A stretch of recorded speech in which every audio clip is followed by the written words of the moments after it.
муроҷиати садҳо волидайн ба мақомот барои баргардонидани таътилҳои қаблӣ ва хатми таътил дар рӯзи 25 май Аминҷон ва ҳамсабақони ӯро умедвор ва хушҳол карда буд.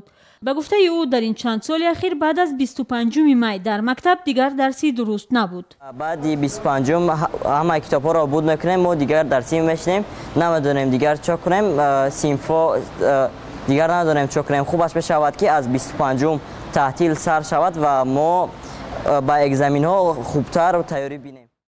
вазорати маориф ва илми Тоҷикистон ҳам низоми таътили мактабҳои миёнаро тағйир медиҳад ва таътили тирамоҳиву баҳориро ба мактабҳо бармегардонад.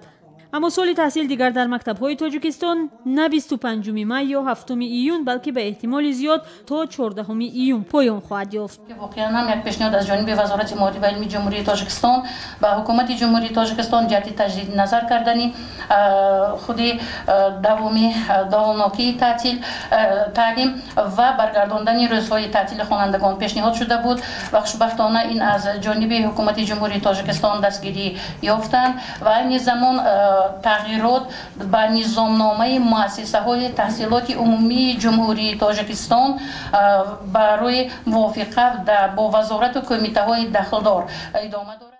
бо дастури вазири маорифи вақти Тоҷикистон Абдуҷаббор Раҳмонзода таътили тирамоҳӣ ва баҳорӣ дар мактабҳои кишвар 8 соли пеш аз миён бардошта шуд.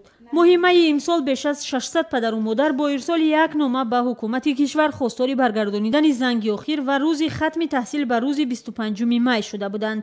онҳо аз тӯлонӣ будани соли таҳсил ки то 7 июн идома мекард нигаронӣ карда буданд. ба бовари волидон ин ҳама ба сиҳатии кӯдакон бетаъсир намемонад.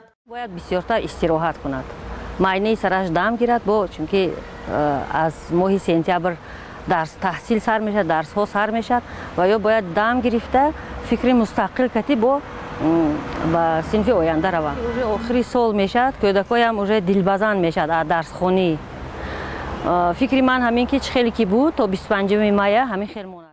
то соли 2010 мактабачаҳои тоҷик чун замони шӯравӣ дар ҳар як чаҳоряк таътил доштанд ва дар рӯзи 25 май занги охир ва хатми таҳсилро бо тантана ҷашн мегирифтанд. дар ин чанд сол онҳо аз занги охир маҳрум шуданд, аммо аксарият мехоҳанд ҳаддиақал ҳамин санаи 25 май чун рӯзи охирини дарс ба мактабҳо баргардонида шавад.